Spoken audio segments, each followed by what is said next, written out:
Of course I'll go with you, Finn. You will? Yeah, as friends. Of course as friends.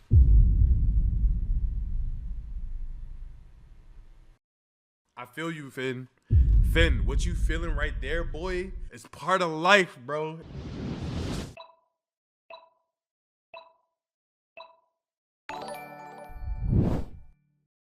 And we are reacting to the one, the only, the homie, Omar, hold on, Ilyas, or Lilius. The most important Adventure Time episode ever. Let's get into it, no bad. Adventure Time, as we all know, starts Adventure Time, come on, grab your friend, go to very distant ends. Jake the dog and Finn the human, fun will never end. It's Adventure Time. Come on, man, it only took me one try. It took me two the other day, though. started off as kind of an anthological series, a series that didn't focus on lore and complex themes. Instead, you had episodes like this, Right. and episodes like this. Of course I'll go with you, Finn. You will? Yeah, as friends. Of course as friends.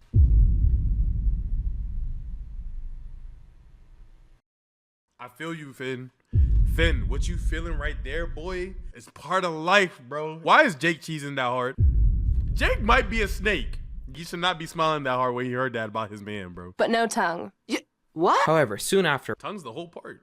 My fault. My fault. when we were introduced to the Lich, the Joker to Finn's Batman, the writers started injecting more and more lore into the show. Right. Dude, I'm so fucking scared! And unfortunately, because of how long these episodes took to come out, there were so many people that just clocked out. Or, if you were like me, watched episodes as soon as they came out, but were just confused out of your mind. What do you mean there's a comet? What do you mean there was a war? Who the f is this guy? The lore got really confusing because of these long hiatuses. But in this video, I'm going to discuss and analyze one of the more underrated episodes that explains so much about the mysteries Boogeyman, of the show. An episode that is often overlooked. An episode filled with forgotten characters and rich with lore. Arguably the most important episode in the entire series. This is the episode titled Evergreen. We begin in an unknown... I 1000% never seen this episode before. So.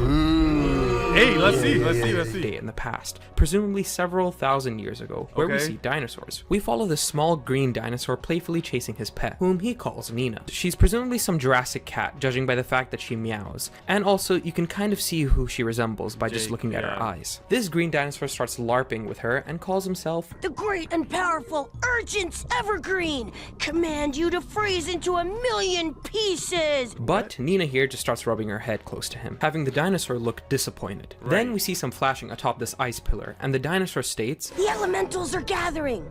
Come on, you blockhead. Before he treks atop the tower. At the top, we see these 4 elemental wizards discussing something important. We have Chatsberry, the candy elemental, Balthus, fire elemental, Slimy. Oh, that's crazy. We were just watching Avatar: The Last Airbender, man. No cap. D, because why not, as the slime elemental, and the most important character here, named Urgent's Evergreen, the ice elemental. This is who I know all about the ice elemental chat. I don't know about the ice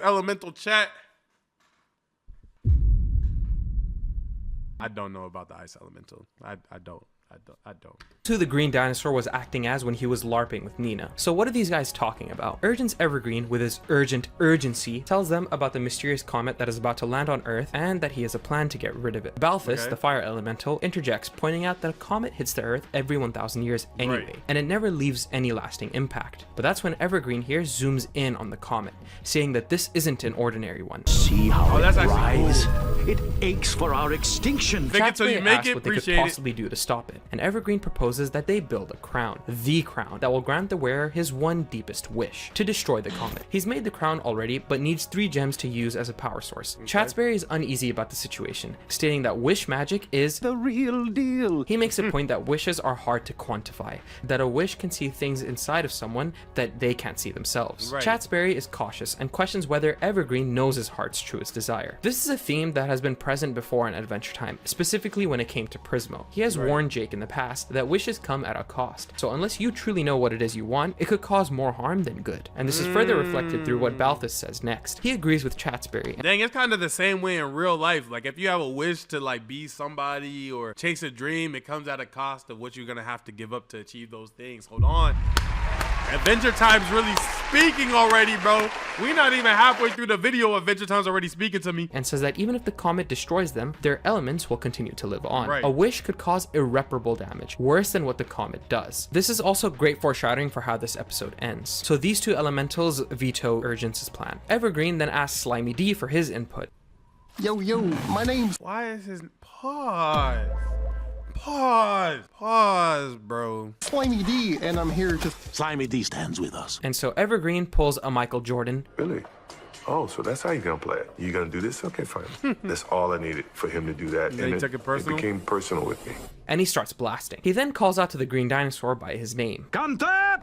Pack my things, Gunther. We ride forthwith from our Gunther? Not The so penguin? subtle parallel here, but just keep this detail in mind. Leave a comment down below some of your favorite lore-heavy episodes from He does Adventure sound like Time. Mordecai Please a leave a little like and bit. subscribe while you're down there. It would mean a lot. Urgence Evergreen is Gunther's master, and the dinosaur worships him like a god. Evergreen, however, treats him like shit. We see this when Evergreen uses his powers to travel, whilst Gunther has to travel on foot. The dinosaur even asks the wizard if he can ride with him, but the guy simply ignores him. They're on the way to fight this lava creature named Magwood that has the 3 gems Evergreen needs for the crown. They Okay. stop for the night when Gunther wants to put on some music. Urgence agrees and tells the dinosaur to put on chimes. He instead, however, summons this weird creature who starts playing bongos. This pisses the wizard off. Gunther, no!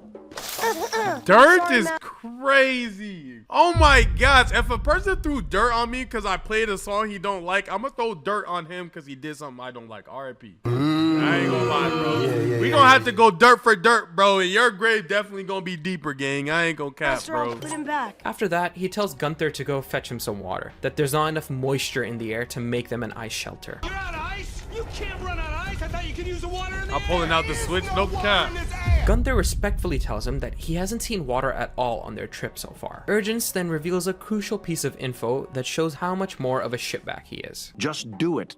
Don't anger Daddy. Wait. Daddy. Are you my father? No, but I stole your egg and mutated your brain. Get going. No wonder Gunther worships the guy. It also briefly explains how he is the only talking dinosaur in this time period. Gunther leaves with Nina and luckily finds a small stream of water. He says to his pet that Master Evergreen is going to teach him magic, that he wants to be like him. This carries a double meaning. One, that he wants to learn powers from him, but also in how he treats Nina. When he is unable to get more water because the glass jug is too big, he starts getting frustrated. The Jurassic cat then taps him to calm him down, but he lashes out even more. Nina, no. The more Evergreen looks down on Gunther, the more he'll mirror that behavior. Something that's bound to come back. Pause. Why didn't he just like...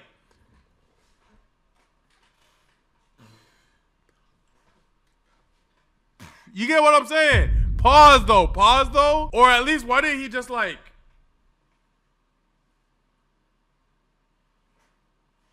Like, you see what I'm saying? Like... That's what I'm saying. Like, pause. I would have just let it fall into my mouth and then spit it out. No cap. To bite Urgence in the ass. The dinosaur returns, but it turns out that Evergreen has already made an ice shelter for himself, meaning that the asshole wizard just wanted Gunther to piss off. The next morning, they arrive at the lava cave where Urgence urgently tells Gunther not to come into Magwood's lair, or else the creature is gonna melt his face off. He then leaves and instantly starts calling out for Gunther to help him, and it turns out that was a social experiment. Gunther, no! You failed. He'll melt your dome. Or dig a hole for the glass to fit under there. You could do that too. Sorry. Yeah, that's that's a better idea than what I came up with for sure. I'm not gonna lie. Soon after, That's getting Gunther clipped. hears the sounds of magic spells being cast all over, and despite his master's commands, he walks in to see Magwood, this large lava dog overpowering Urgence. Gunther then tries to do magic like his master does, and obviously fails. He then trips and falls, catching the attention of the lava May I ask monster. a question? Go for it. That's what you get. Because of this distraction, Urgence manages to get the upper hand, and he steals the jewels. The worst part? What he says to Gunther after they escaped. This is why I don't teach you magic. Later, back at the ice tower, Evergreen calls for Gunther and says this. Ah, there you are, you blockhead. Can you shake your B words into my mouth? And if not, may you please send me a sample of your B hair? Yeah, I got you, bro. Yeah. Just drop me like your P.O. box or something like that. Yeah, I got you, bro. Familiar? Nina, the elementals are gathering.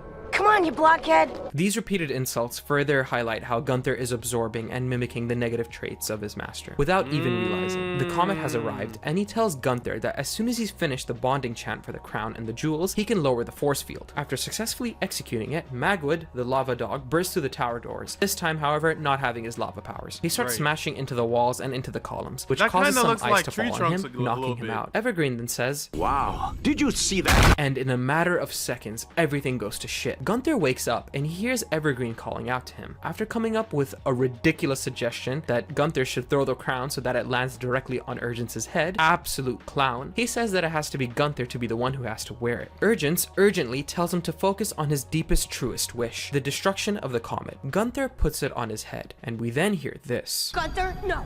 Gunther, no. Gunther, buddy, no. what are you wishing for down there? Gunther, no. Gunther, no. So it's clear that his deepest wish, as echoed throughout the episode, was to be like Urgence Evergreen. He begins losing his mind while Evergreen tells him, You've got to snap out of it!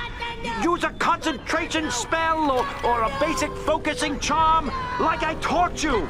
I mean, like I meant to teach you. After all the abuse the guy inflicted on Gunther, now he finally feels some sense of guilt. As Gunther loses his mind, it fades to Ice King in the present, revealing that we are witnessing a dream that he was having. The episode ends by revealing that a new comet is approaching Earth, a looming presence that will hang over the story until the end of season 6. Wait, so was it a dream? Or is that really how we got Ice King?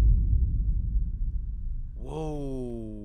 Now, why was this episode so important? Evergreen is an episode that foreshadowed and revealed so many answers to the mysteries of the show's lore, the most notable being the origin of the crown. In the season 1 episode, What Have You Done?, Ice King says to Finn and Jake, I didn't steal it. I made that item. Made it with the magic that I stole. So hand it over or I'll strike menacing poses at you. This fits in line with the story of Urgence Evergreen, as he did make the crown and steal the jewels from Magwood. It further shows how Simon has probably been having these visions. Oh, yeah, because this was the original Ice King, right? Since the first time he put on the crown. It is also revealed that the reason Ice King calls Gunther the Penguin Gunther is because of what the green dinosaur wished for. If you think of, you can search up SXY now without something sexual appearing, the actual channel shows up. Hey! We beat the Rico! Appreciate you saying that. Thank you so much. The entire show of Adventure Time was a result of Urgence Evergreen's neglectful and hurtful behavior toward Gunther. Why? Well, let's go back to the Green Comet. It's clear to anyone who has seen the show that this comet is the evil essence of the Lich, judging by how Evergreen says, It aches for our extinction. And the fact that it has green horns. This is later confirmed at the end of season 6, when Finn speaks to the Catalyst Comet. As stated by Balthus earlier in the episode, the Catalyst Comet appears every 1,000 years, and it is later confirmed by Glob in another episode that it brings with it an agent of change. The comet reveals to Finn that it has embodied all that is universe, aka Finn, and all that is evil, or the Lich. The crown transforms Simon into Ice King, causing Betty to try and find a cure, causing her to summon Gold, and even have her fuse with the guy. It all started from this episode. In the end of the show, the crown did eventually land in the hands of Gunther, where Jake says, He's gonna wish to be our space villain! Because Gunther, the penguin here, is actually Orgalorg, another main villain. However, instead of turning into something even more villainous as we'd all expect, he ends up as the Ice Thing, a creature we briefly see in the 1,000-year time skip at the end of the show. You can even see that he has the same feat as Urgence Evergreen. Both Gunthers just wanted to be like their masters, I guess. Gunther the dinosaur makes a brief appearance in Broke His Crown, where Princess Bubblegum and Marceline go inside the crown to see all the previous bears. Whoa, he's speaking. We see Gunther, Simon, and even Santa Claus. Dude, the Santa? Nope. Doesn't ring a bell. The title Evergreen can have several meanings too, the most obvious being that Urgence Evergreen is one of the main characters in the episode. Another is how the comet that hits the Earth is green, that at the end of the episode, the world is plunged into chaos because of its evil essence, thus making the world evergreen. Another relates to what evergreen means. These are plants that stay green throughout the year. This could relate to how various things in the episode refuse to change. Urgence refuses to change his abusive ways, the crown's power remains the same through eons, and how the commanding traits of Urgence Evergreen are present in the form of Ice King. Another cool thing I like about the title is its irony. It sounds positive, but as we learn in the end, it ends in failure and chaos. A theory I'm sure a lot of people have had is how Gunther and Nina were past lives of Finn and Jake. This is supported by the title card of the episode, where we can see the two doing the pose that Finn and Jake perform at the end of the theme song. It's even clearer when you watch the episode. As I mentioned earlier, Nina... I don't know why, but my mind's getting blown right now. Like, he's putting it together. Maybe I'm just slow. Maybe everybody already realized this. Has Jake's eyes. You could also make the connection of how Farm World Finn goes crazy. So is this like to say that what happened inside of the dream is closer to reality than not, even though the Ice King said it was a dream? Because that's what I'm getting from this understanding, bro. With the crown, as Gunther does at the end. Do you think there are past lives? Let me know down below. This episode is also major foreshadowing for the Elements arc, involving Urgence Evergreen's reincarnation as Patient Saint Pym, and what happens to Ooh while Finn and Jake leave for the islands. There's a lot involving this specific arc, which I would love to go deeper into in a future video. Let me know if you guys want that down below. Overall, with how much this episode sets up, with how much lore it gives, I can confidently say this is the most important episode in Adventure Time. Do you think this is the most important episode on the show? Let me know down below. Again, I'm not mad at that. I'm not mad at that. He really got a whole bunch of ending points together that made me feel like this is actually something that could have been like a real gem that the author or the director or the whatever left behind. So I'm not mad at that. I think this was important. I'm not gonna cap. But what do I know? If you guys like the video, make sure you comment twice. It helps me in the algorithm. Check out me and Yo-Yo's collab channel called SXY. You can type in SXY to find it. And I'll catch you guys in the next video. Goodbye. Peace.